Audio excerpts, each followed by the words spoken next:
Sí, buenas tardes, ¿cómo están? Vamos a continuar con la clase número 6 de teoría de máquinas eléctricas uno, y en este caso vamos a avanzar un poquito entonces con lo que tiene que ver con el transformador real ya, digamos, con consideraciones, pero en vacío, o sea, sin conexión alguna en lo que tiene que ver con el bobinado secundario. ¿Mm? Bueno, habíamos visto los otros días lo que era el transformador ideal, o sea, con algunas consideraciones, digamos, que, por ejemplo, decían que uno de los postulados, digamos, decía que los devanados primarios y secundarios tenían resistencia óhmica despreciable, lo que significaba que no había pérdida. Esto era una consideración que habíamos tomado respecto a lo que tiene que ver con el transformador ideal. Bueno, ustedes saben que los bobinados de los transformadores son básicamente el material que se usa es cobre, que es muy buen conductor de la electricidad, pero de ninguna manera no tiene resistencia, ¿no? El segundo postulado que habíamos tomado era que no existían pérdidas en el hierro del núcleo del transformador, ¿no? Bueno, y por último, habíamos dicho que no existían flujos de dispersión en lo que significa el flujo magnético, iba todo a través del núcleo de hierro. Estos tres postulados son los que habíamos tomado para definir de alguna manera a lo que se consideraba el transformador ideal. Vamos a ir viendo un poquito cada uno de estos postulados en lo que tiene que ver con un transformador real. De alguna manera tenemos acá a este transformador o a este núcleo, digamos, con los dos bobinados y lo que ustedes ya saben, digamos, que es el bobinado del primario, bobinado secundario, corrientes, flujos, etcétera, ¿no? Eso es un poquito una gráfica simbólica de lo que tiene que ver con el transformador monofásico. En función de esto es lo que vamos a eh, eh, empezar a definir cómo se ven en este caso esos postulados o cómo van cambiando esos postulados que consideramos para el transformador ideal cuando hablamos de los transformadores reales o los que nos encontraríamos en la vida diaria o real o en la vida, digamos, profesional. Bueno, vamos con el primero de los postulados. El primero decía que los devanados primario y secundario, entonces, como les comentaba hoy, tenían resistencia despreciable, pero, como dijimos también, los bobinados son básicamente de material de cobre, digamos, con una muy alta conductividad eléctrica, con una baja resistencia, pero de ninguna manera puede ser despreciable o no puede ser considerada, con lo cual el primer postulado, digamos, si queremos pasar de considerar el transformador ideal a transformador real, tenemos que decir que tanto el bobinado primario como el secundario, o el bobinado de alta como el bobinado de baja, tienen resistencia eléctrica. Por lo tanto, es algo que tenemos que considerar. Si vemos un poquito, si vemos un poquito el diagrama, digamos, el diagrama del núcleo, de la fuente que lo está alimentando, la corriente, la tensión, etcétera. Entonces, esta es la resistencia que tiene que ver con el bobinado primario. Como en este caso estamos considerando el transformador en vacío, o sea que los bornes del secundario están abiertos, entonces directamente nos ocupamos de lo que tiene que ver con el bobinado del primario. Una aclaración, arrancando con esto, es que un transformador de esta forma, sin conexión en el vacío, también se asemeja a lo que tiene que ver con eh, una inductancia, digamos, ¿no? O sea, o una bobina. Esto en realidad es una bobina. Como no tengo conexión, esta bobina, como no tengo conexión en el secundario, no cumple ninguna función. Por lo tanto, este transformador que estoy considerando en vacío, también se lo puede considerar como una bobina alimentado con una tensión sinusoidal, ¿no? Eso es un poquito la idea. Entonces, arrancamos con que este postulado, entonces, que habíamos dicho para el transformador ideal, no es cierto, y por lo tanto el bobinado tiene una resistencia. Después vamos a ver cuando lo pongamos en carga qué pasa en el secundario, pero en principio, como estamos ocupándonos del primario, voy a tener que este bobinado tiene una resistencia. R1 tiene que ver con llamarle de alguna manera con el subíndice 1 a lo que tiene que ver con el primario, ¿no? Bueno, esa sería la primera consideración de transformador ideal, desechada y pasada a una consideración real, ¿no? O sea, en realidad, los bobinados, y en especial este que es el primario, sí tiene resistencia, una resistencia óhmica que perfectamente medible. O sea, yo puedo medir esa resistencia del bobinado de la manera que, bueno, que ustedes ya saben o consideren apropiado para ese tipo de resistencia. Vamos con el segundo postulado. Decía que no existen flujos de dispersión y que todo el flujo generado se confina al núcleo. Bueno, esto tampoco es cierto. Si ahora miramos un poquitito de nuevo esta gráfica, vamos a ver que acá esta bobina, esta bobina que está enrollada sobre el núcleo, obviamente que confina la mayor parte del flujo en el hierro. Es lo que se llama acá flujo mutuo, o sea que la mayoría del flujo que me genere esta fuerza magnetomotriz va a ir por el camino del núcleo y va a enlazar también el bobinado secundario. Pero va a haber una parte, digamos, que se cierre a través del aire. Esto, de alguna manera, es un circuito magnético paralelo donde tengo una reluctancia del núcleo y tengo una reluctancia del aire. Ustedes saben que, obviamente, la reluctancia del aire es muy alta, pero eso no quiere decir que no haya nada. Algo hay de flujo disperso. Entonces, esto tampoco es cierto, digamos, ese postulado de transformador ideal, sino que la gran mayoría del flujo sí se va a confinar en el núcleo, pero va a haber una pequeña parte que se va a cerrar a través del aire y es lo que se llama flujo disperso. Ese flujo disperso lo que significa de alguna manera es que yo estoy creando no solo el flujo que va para el otro bobinado, sino también esta pequeña porción de flujo.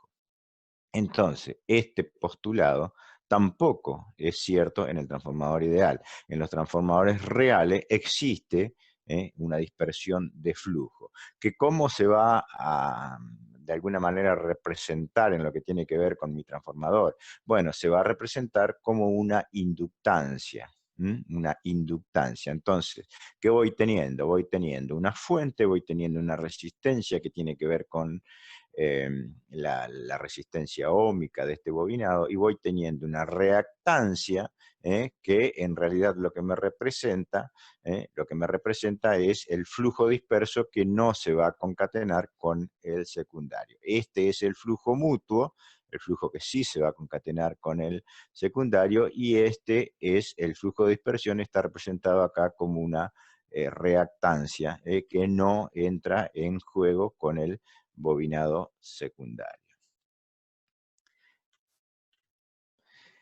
El tercer postulado que habíamos dicho decía que no existen pérdidas en el hierro del núcleo del transformador. Bueno, esto tampoco claramente es cierto, digamos, en el núcleo del transformador sí existen pérdidas por distinto origen, que vamos a verlas a continuación, pero en principio lo que sí podemos decir es que de ninguna manera esto es cierto, que el núcleo sí tiene pérdidas que se transforman en forma de calor, digamos, en el hierro que conforma el núcleo del transformador. Para lo cual, en mi circuito equivalente que yo considere, recuerden que teníamos la tensión, la resistencia y la reactancia hasta ahora, las tres, o sea, las cosas que veníamos viendo, sí voy a tener una pérdida en el núcleo. ¿Cómo se representa esta pérdida en el núcleo? Bueno, esto es un equivalente matemático, vendría a ser, o eléctrico si le quieren llamar. Se representa con una resistencia que está en paralelo con la reactancia que tiene en cuenta el flujo mutuo que se va a concatenar con el secundario. Esta resistencia es una resistencia que representa, es una resistencia que representa las pérdidas en el núcleo. Esta resistencia no es una resistencia real, sino que es una resistencia ficticia, que de alguna manera lo que hace es representarme esas pérdidas.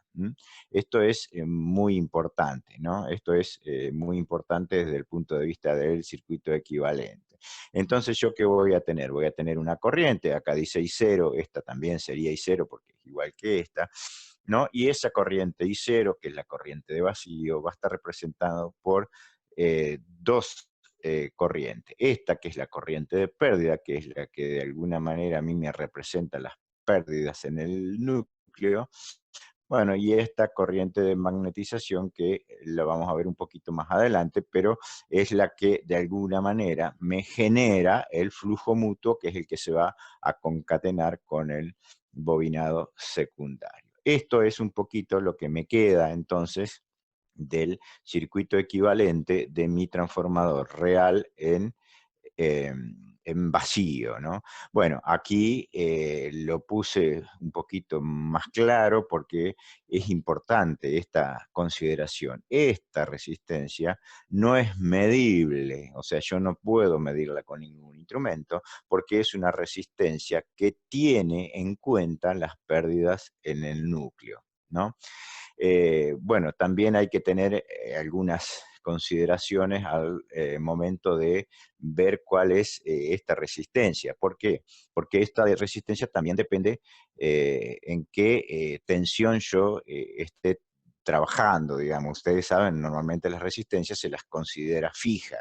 En un cierto rango de tensión podemos considerar que esta resistencia es fija, pero de ninguna manera es así. Ustedes saben que las pérdidas en el núcleo no son lineales con la tensión tampoco, o con el flujo, entonces de alguna manera esta resistencia no va a ser fija. Sí se la puede considerar fija para cierto rango de tensión y eso me permite de alguna manera considerarlo en mi circuito equivalente. Pero vuelvo a repetir, y no por repetido, digamos, es demasiado, esta resistencia no es medible. No puedo poner un instrumento para medir la resistencia equivalente que tenga en cuenta en mi transformador las pérdidas.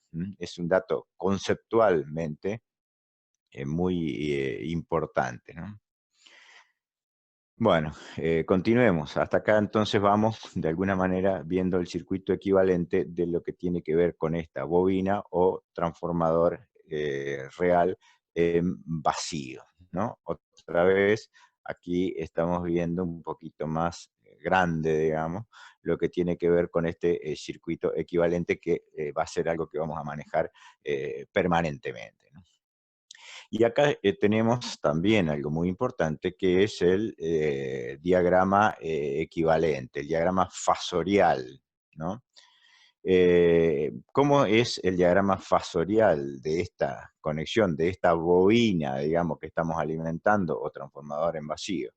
Bueno, eh, podemos empezar por donde ustedes quieran, pero por ejemplo, esta E1 es la E1 que está acá, es la tensión que está aplicada a la bobina, a la bobina mutua, vendría a ser que me va a concatenar el flujo en el otro bobinado. Esa es E1, fíjense que es la tensión que está entre este punto y este punto. Vuelvo a repetir que cuando le ponen más y le ponen menos es nada más que el sentido de la caída de tensión. No tiene que ver, obviamente, porque acá estamos trabajando con tensión sinusoidal, ¿no? No tiene que ver con una polaridad determinada, sino que tiene que ver con una forma de representarlo en cuanto a lo fasorial, ¿no? Bueno, esa es E1.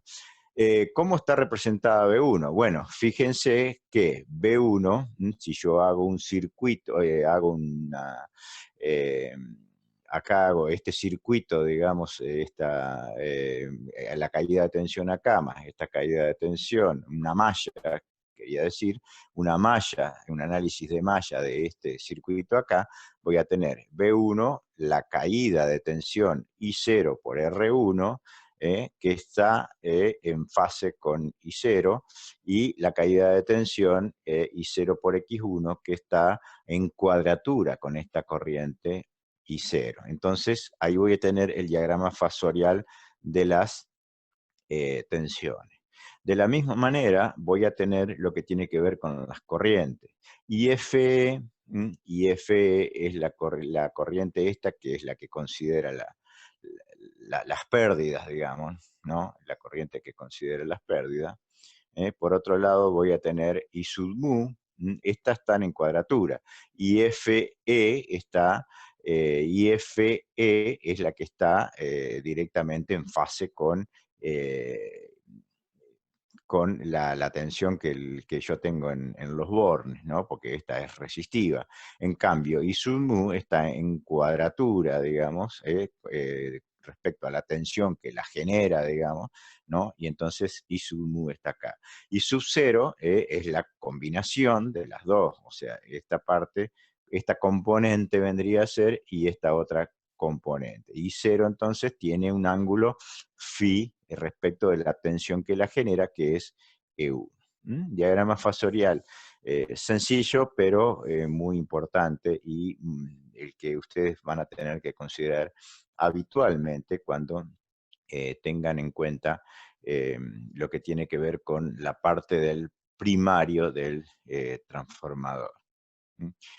Bueno, creo que hasta acá vamos bastante bien con esto y es es muy importante, digamos, porque es una de las bases importantes de lo que tiene que ver con el transformador.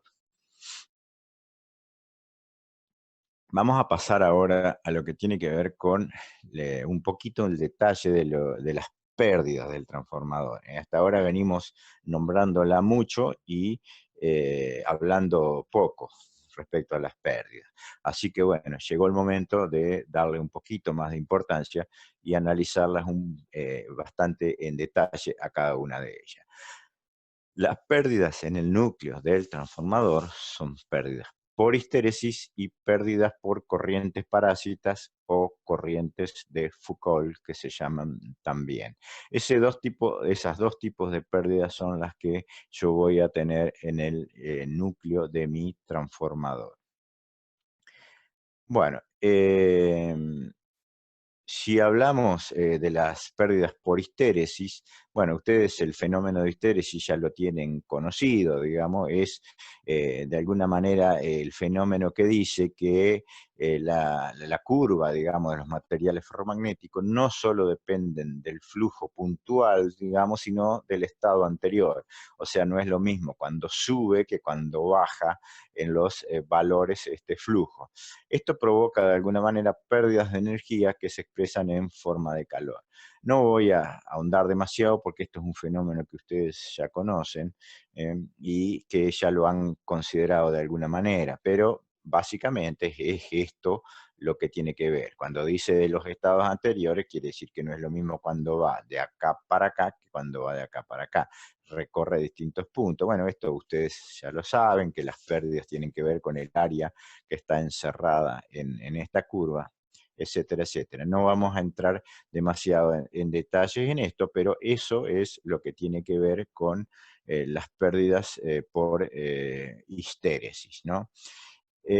¿Cómo se expresan las pérdidas por histéresis? Bueno, esto depende de cada material.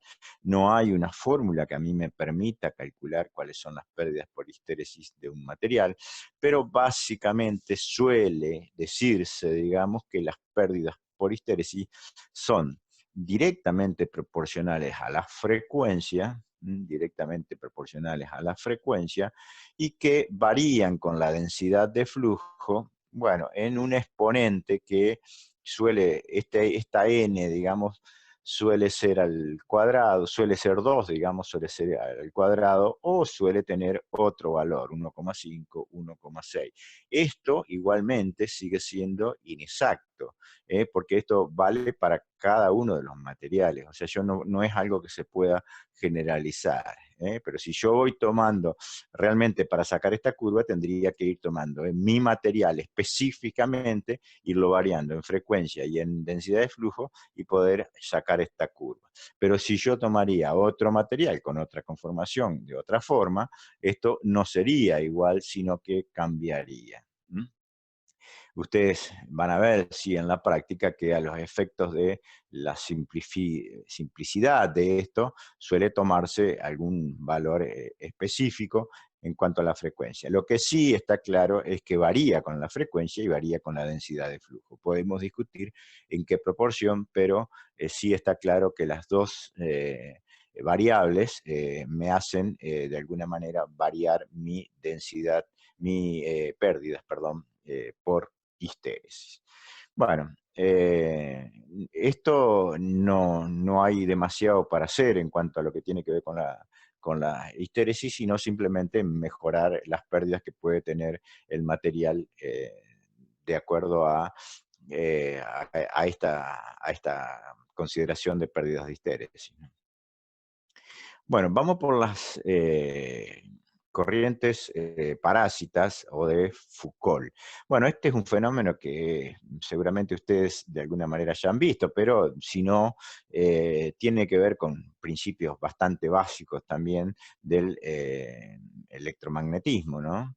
Bueno, si yo varío el flujo magnético, digamos, en un material, digamos, se me va a generar unas pequeñas FEM que me van a hacer circular corrientes, digamos, ¿no? Aquí el ejemplo este está considerando como que yo hago pasar un material por un flujo magnético, ¿no? Entonces, fíjense que acá este campo magnético está entrando de alguna manera. Fíjense que acá, si yo aplico, digamos, la regla de la mano, en esta corriente acá, tendría un flujo que va entrando a la hoja, digamos, por lo tanto se opone. Si yo esto lo voy moviendo, esto me va a crear un flujo que se opone. En cambio, si esto lo voy bajando, esta va a crear un flujo que va a tender a subirlo de acuerdo a la ley de Lenz, que trata de compensar, digamos, el flujo. Entonces ahí se me generan pequeñas FEM y a su vez, al generarme pequeñas FEM, se me generan pequeñas corrientes circulantes, ¿no? Corrientes circulantes que tienen que ver con la resistencia de este material que está acá, ¿no?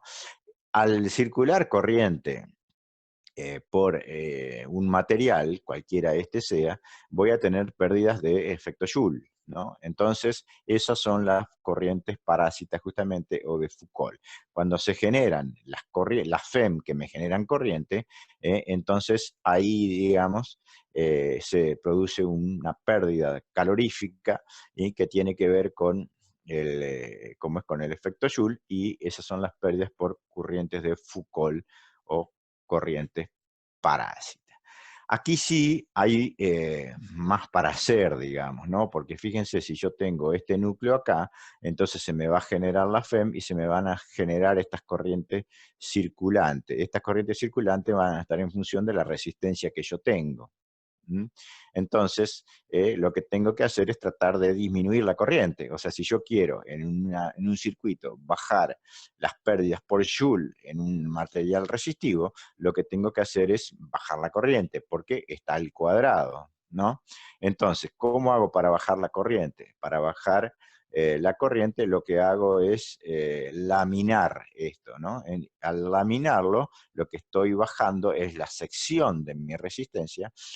Al bajar la sección estoy de alguna manera aumentando la resistencia, y al aumentar la resistencia estoy bajando las corrientes, ¿no? Entonces, aquí sí es diferente, digamos, las pérdidas, más allá que el material sea el mismo, las pérdidas cuando yo tengo un material macizo, como dice acá, que si lo tengo laminado.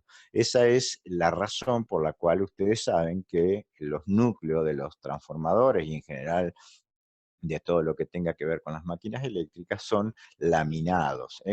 ¿Laminado cuánto? Bueno, lo más finito posible, o sea, cuanto más fino mejor. Lo que pasa que, bueno, hay limitaciones que tienen que ver con, bueno, con una cuestión mecánica, con una cuestión práctica y que por lo tanto no puedo de alguna manera manejar, pero lo más finito posible sería esto, ¿no? Las limitaciones son más bien mecánicas y prácticas y no eléctrica. Esta chapa con la otra tienen que estar aisladas claramente, porque si no, el circuito eléctrico no puede continuarse, ¿no? O sea que además de ser laminado, tienen que estar una aislada de la otra, ¿no? Pero bueno, para todo esto hay distintas técnicas y cosas que vamos a ir viendo a lo largo del curso, pero es importante saber de por qué son laminados, ¿no? Por este motivo es que son laminados los núcleos de los transformadores y en general de las máquinas eléctricas. Bueno, aquí también tenemos una formulita, digamos, para establecer cuáles serían las pérdidas por corrientes de Foucault. También es aproximada y también es propia de cada material. Básicamente aquí sí lo van a ver un poquito, que tiene que ver con el cuadrado de la frecuencia y con el cuadrado de la densidad de flujo. Esto es un poquito más estándar y suele decirse que es más o menos así. Y bueno, pero tampoco es cierto porque es propio de cada material. Sí está claro que también depende de la frecuencia y que también depende de la densidad de flujo. Es lo único cierto seguro, digamos, ¿no? Bueno, acá en esta fórmula además agrega, digamos, lo que tiene que ver con el espesor de la chapa. Por ahí vamos a ver una tablita, digamos, que tenga que ver con estas pérdidas también, y vamos a ver que dependen básicamente también del espesor, ¿no? Bueno, en definitiva, entonces, las corrientes parásitas, los núcleos se laminan para disminuir la resistencia eléctrica del camino de la corriente generada. Para eso es que se laminan. El material ferromagnético debe tener una alta resistividad eléctrica para aumentar la resistencia del circuito eléctrico por donde circulan las corrientes de Foucault. Hoy dijimos que si le disminuíamos la sección, entonces estaríamos aumentando la resistencia. Bueno, pero ustedes saben que también, también la resistencia depende de la resistividad, y la resistividad es algo propio del material. Entonces, el material ferromagnético de mi núcleo también es importante que sea un mal conductor de la electricidad, ¿no? Y bueno, esto es así, ¿no? Habitualmente los materiales ferromagnéticos son malos conductores de la electricidad. Obviamente que aquí hay que equilibrar las dos cosas. Tiene que ser buen material desde el punto de vista magnético y malo desde el punto de vista eléctrico. Bueno, se hace lo mejor que se puede, pero agregando algunos componentes se logra, digamos, aumentar lo máximo uno y de alguna manera que sea un mal conductor por otro lado. Bueno, las dos cosas es lo que de alguna manera me hacen o mejor o peor un material para este tipo de equipamiento, ¿no? Bueno, vamos, hasta ahí estábamos entonces con lo que tenía que ver con las pérdidas y lo que era la corriente IFE, la componente de la corriente en vacío, que tenía que ver con las pérdidas, ¿no? Obviamente que también esta corriente I0 tampoco, así como la resistencia, tampoco va a ser medible, ¿no? No tengo dónde medir la corriente IFE me refiero, ¿no? La I0, sí, la I0 es la corriente de vacío. La que no es medible es la corriente IFE porque no tengo físicamente donde medir esa componente. Bueno, pero ahora vamos por la corriente de magnetización. Además de la corriente de pérdida, yo tengo una corriente de magnetización que va a ser la encargada de generarme el flujo, de flujo que yo tenga acá en este núcleo. Bueno, no lo que dice ahí, sino núcleo. Entonces va a ser lo que me genere este flujo. Acá hay una corriente que es la que tiene que ver específicamente con la parte magnética, que me va a generar el flujo que me circule, el flujo mutuo. ¿eh? Entonces vamos a ver cómo esa corriente se comporta.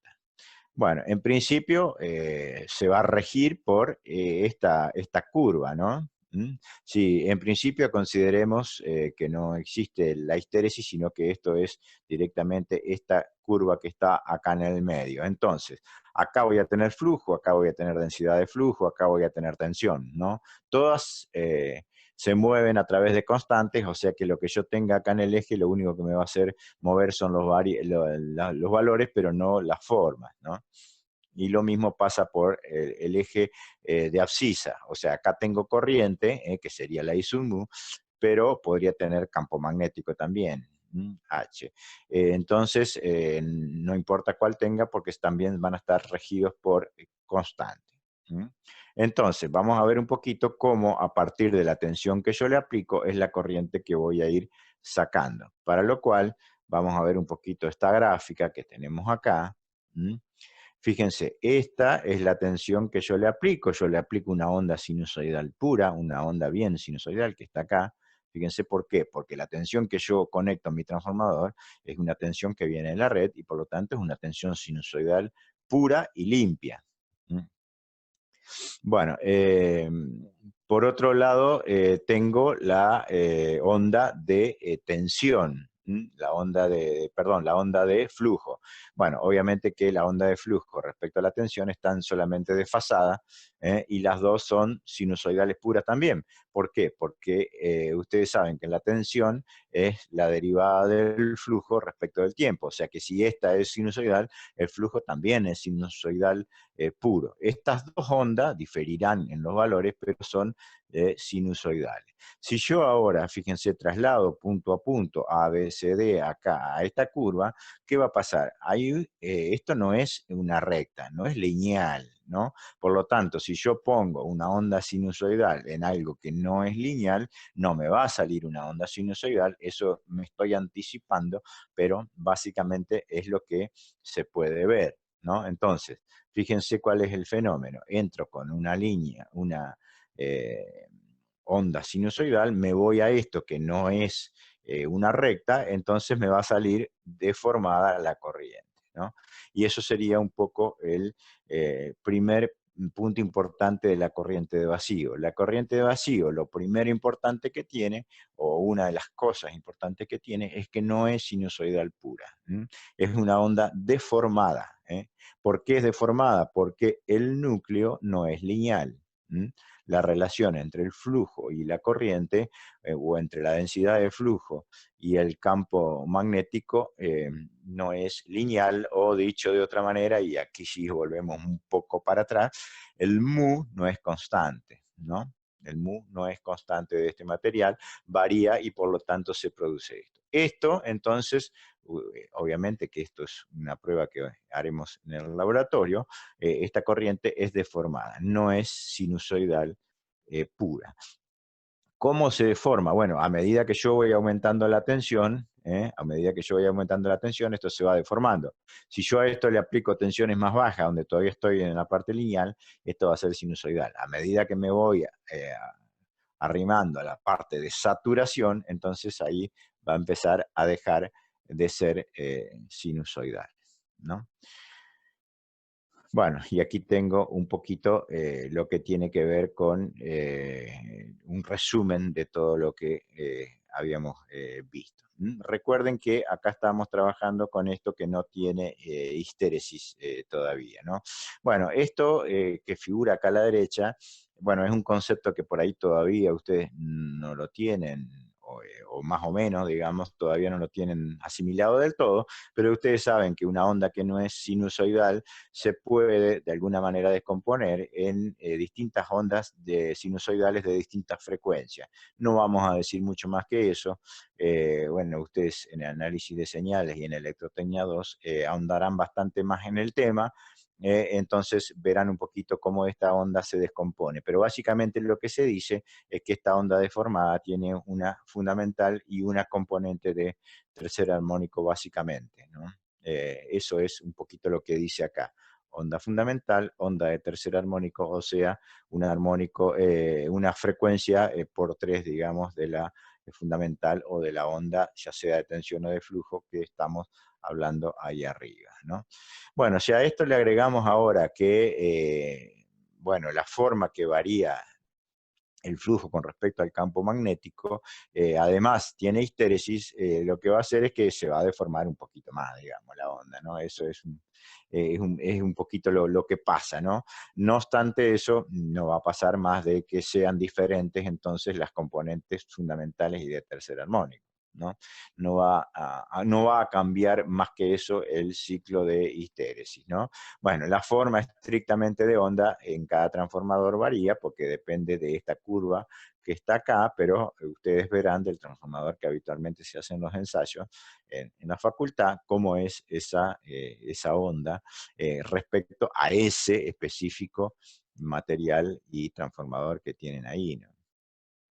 Bueno, bueno, eso es lo que tiene que ver entonces con con la corriente de magnetización, ¿no? Entonces, la corriente, lo que es no lineal de la corriente de vacío, es la corriente de magnetización.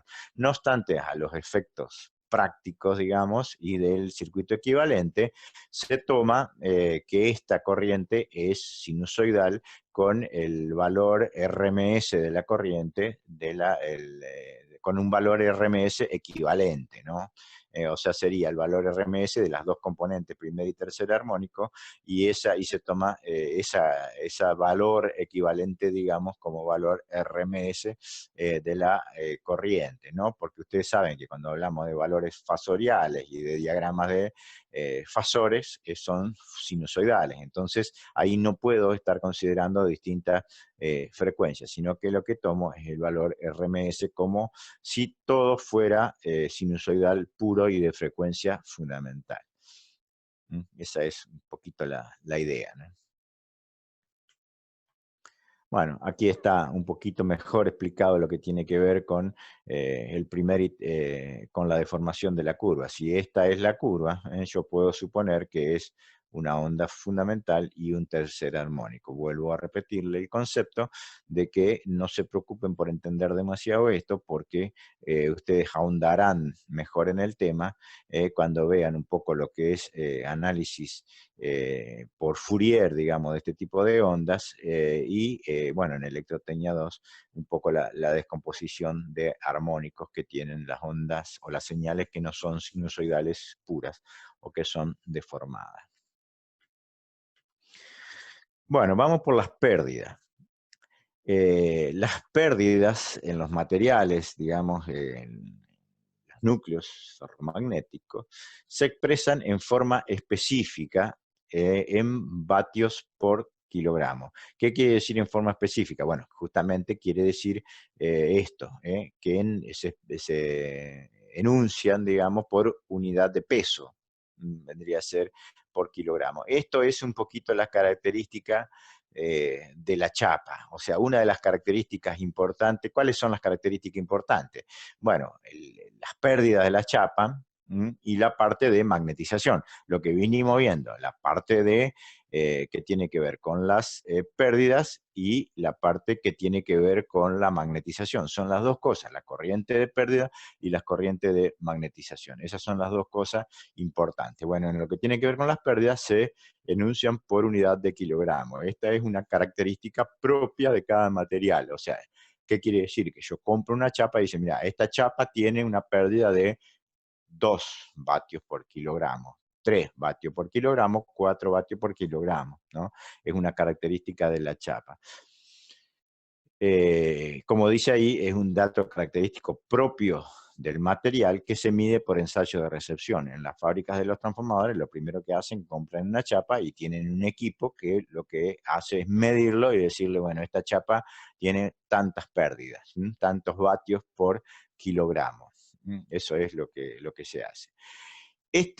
Valores, digamos, de vatios por kilogramo, no es, o sea, depende de a qué densidad de flujo yo la esté utilizando. Por lo tanto, también va a ser en función de la densidad de flujo. O en una tabla, digamos, que me diga, bueno, si la ocupás a 1 Wers metro cuadrado, o sea, a un Tesla, vendría a ser, esto tiene una pérdida de tanto. O tiene una pérdida de menos de ¿no? Esa sería la idea. Mientras tenga menos no sería un problema si tiene más. Entonces, normalmente es como que especifica un valor máximo. Yo te garantizo que si vos la usás un Tesla va a tener una pérdida de menos de tantos vatios por kilogramo. Bueno, ¿cuánto es este valor? Bueno, este valor depende mucho de la calidad de la chapa, ¿no? Y para qué yo lo estoy usando. No es lo mismo un transformador eh, de comando que un transformador de distribución, que un transformador de potencia. Los transformadores de comando, ustedes saben que solamente se conectan cuando yo estoy comandando algo. Entonces están simplemente conectados cuando yo estoy usando la máquina. Entonces por ahí no son tan importantes y además son normalmente más chicos. Entonces puedo tener valores de vatios por kilogramo más, más grandes, o sea, chapas de menor calidad, sin mayormente problema. Cuando voy subiendo un transformador de distribución, ustedes saben que están conectados las 24 horas del día, ¿no? Después, durante el día yo puedo tener cierto consumo de energía eléctrica y por ahí estas pérdidas pasan a ser despreciables, pero a la noche, donde no tengo consumo de energía eléctrica, estas pérdidas pueden ser considerables, ¿no? Entonces, ahí ya tengo que empezar a jugar con que sean pérdidas menores, digamos, ¿no? O sea, un mejor material de la chapa del transformador. Y si voy a los transformadores de potencia, obviamente que estoy hablando de que esto tiene que ser mayor también, porque ahí ya empieza a jugar también un poco lo que tiene que ver con el calor, ¿no? De cómo voy a sacar ese calor del núcleo, ¿no? Porque este calor se disipa en el núcleo, entonces después lo tengo que de alguna manera sacar afuera del transformador a esto. Entonces los transformadores de potencia también es importante que tengan las menores pérdidas específicas posibles, porque si no se me va a complicar de alguna manera lo que tiene que ver con la refrigeración. Bueno, acá tenemos una tablita, por ejemplo, de lo que tiene que ver con una de las características de la chapa, de algún transformador, ¿no? Por ejemplo, acá me dice el espesor 0,5, 0,35, esto está en milímetros, bueno, la tolerancia no importa, esto es una aleación de silicio, digamos, o sea, qué porcentaje de silicio tiene la chapa. Ustedes saben que en los materiales habitualmente el silicio es un muy buen material porque reúne las características importantes que tiene que tener, o sea, mejora las cualidades ferromagnéticas y disminuye, digamos, las cualidades eléctricas, que eran los principios de lo que vimos. Esto utilizado a un Tesla, que vendría a ser un Webers metro cuadrado. Entonces acá fíjense que voy a ir viendo las pérdidas en vatios por kilogramo. 2,9, 2,3 porque tengo más espesor. Cuando voy bajando el espesor, 1,7, 1,3, 1,2, 0,9. ¿No? Depende de la aleación de silicio que yo tenga. Si yo voy agregando más silicio, voy bajando las pérdidas. Si yo la uso a más Tesla, a 1,5 Webers metro cuadrado, entonces fíjense que acá con un espesor más grande y menos silicio, tengo 7,4 vatios por kilogramo, 5,6, 4 y voy bajando a 2. ¿Cuáles son valores lógicos que yo tengo que manejar de esto? Bueno, primero, en cuanto a lo que es la inducción magnética, digamos, la densidad de flujo, un Weber metro cuadrado, 1,5 Weber por metro cuadrado. Recuerden que habíamos hablado que eran valores bastante razonables, hasta 2, un poquito más también puede ser con los nuevos materiales. Y fíjense qué valores de pérdida estamos manejando. Es un poquito más amplio el espectro de las pérdidas, pero fíjense que también dentro de todo es bastante restringido. Para que tengan una idea, el transformador nuestro, ustedes lo van a poder evaluar, eso en los ensayos del laboratorio, o sea, es una de las cosas que van a poder hacer. Bueno, el transformador nuestro debería andar más o menos habitualmente en los ensayos, lo que podemos ver es que anda alrededor de 4 vatios por kilogramo. El nuestro es de comando, así que es un material que no tiene muy buenas características en cuanto a lo que tiene que ver con las pérdidas, con lo cual no esperemos que sea de muy buena calidad, o sea que sean muy bajas las pérdidas de vatios por kilogramo. Pero fíjense que por acá estaríamos más o menos ubicados, después ustedes lo chequearán a esto, es un valor bastante razonable. Entonces, esto es un poquito para que tengamos la idea de qué estamos hablando cuando hablamos de las pérdidas en el en el hierro. Sí, ustedes se habrán dado cuenta que cuando se habla de pérdidas, se habla de pérdidas en general. Acá no se puede diferenciar, ¿no? O sea, más allá que conceptualmente nosotros veamos por un lado las pérdidas por histéresis y por otro lado las pérdidas por corrientes de Foucault o corrientes parásitas, yo no puedo diferenciar. Yo lo que puedo es medir las pérdidas, pero no puedo decir, estas son de histéresis y estas son de Foucault. Las pérdidas vienen en el mismo paquete, ¿no? No hay una diferencia entre una y otra, ¿no? Son pérdidas, ¿no? O sea, sí conceptualmente yo puedo ver de dónde provienen una y de dónde provienen la otra, pero no puedo diferenciarla en mis cálculos o en mis ensayos o en lo que yo esté midiendo de la chapa. Las pérdidas son una sola, digamos, ¿no? Bueno, eso es entonces lo que tiene que ver con las pérdidas, ¿no? Bueno, con esto estamos de alguna manera concluyendo lo que queríamos ver de lo que tiene que ver con el transformador, digamos, real ya, pero conectado en vacío. Es muy importante lo que estuvimos viendo en el día de hoy o en esta clase, porque nos posibilita, digamos, de alguna manera, poder analizar una parte importante del transformador, que es la conexión en vacío, sería la parte del primario. Son muy buenas consideraciones, digamos, y es algo que tienen que tener muy en claro y muy fijo de alguna manera para poder analizar el comportamiento en sí del transformador y asimilar algunas